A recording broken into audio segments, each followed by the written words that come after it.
our service learning program, we are going to talk about the emergency kit that is advised by the National Disaster Risk Reduction and Management Center, or the NDRRMC. But first, we must take simple steps to ensure that you and your family can prepare for emergencies. Be informed of the weather conditions and general situations of the country via radio, TV, or newspapers. Make sure that all members of your family and yourself establish and coordinate a contingency plan. Prepare your home. Check the condition of the roof, doors, and windows. Check the condition of the drainage in your yard.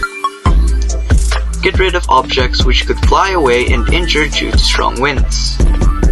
Be prepared for evacuation and ensure that you know the evacuation shelter near your home and the safest route to get there.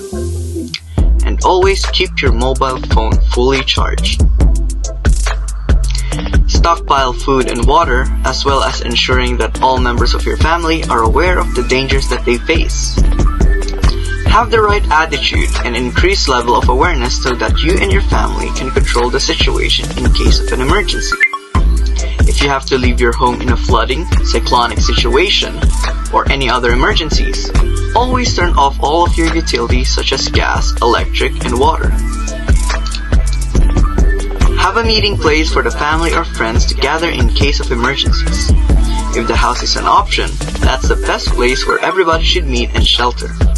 And always be in possession of an emergency kit. This is the emergency bag.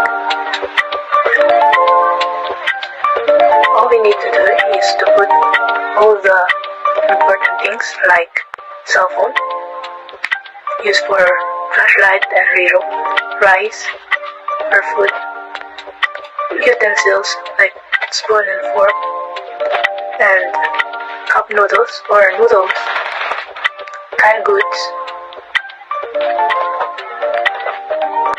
water, wallet or money, soap, of lotion or to protect from insects, tissues,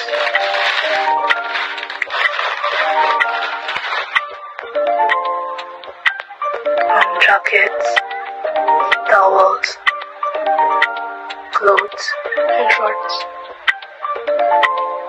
All of this is important for you to survive during typhoon and other calamities. So prepare your emergency bag for your safety. Thank you. There are many things you can put for the emergency kit bag. First is the bag. First of all, you'll need a big and strong bag or backpack to store all your gear and supplies in. We recommend not stuffing it so full that it's overly cumbersome or awkward to carry.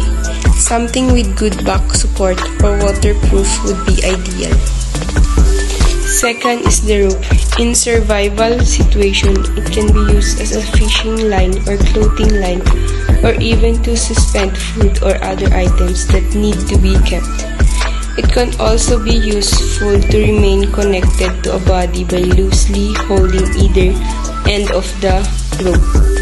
It can also be used even in cooking or constructing structures.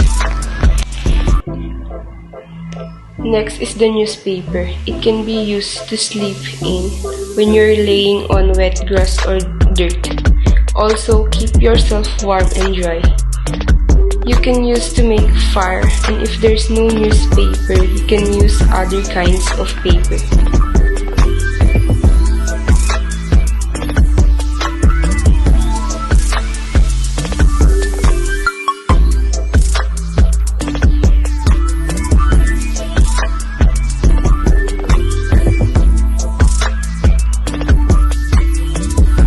Batteries are important tool to be added in the emergency disaster kit.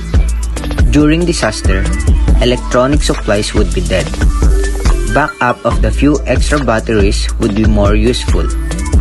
Make sure to have a backup of A3 and A4 batteries too. Your backup batteries could also be used for operating the following electronic devices just like cell phones, torch light, and radio. The next one is medicine. Medicine is important thing during a disaster because during this time, a person often gets sick because of the climate. If you have this medicine, you can use more medicine for your family and for yourself. Protect the important documents and certificates. Disaster may strike your place at any time. So preserving important documents and certificates in the safest place is must. It should be protected for two reasons: for getting new documents and claiming for the losses during the catastrophe. And the last is raincoat. In the tropical climate, it is important to prepare some raincoat as the weather is unpredictable.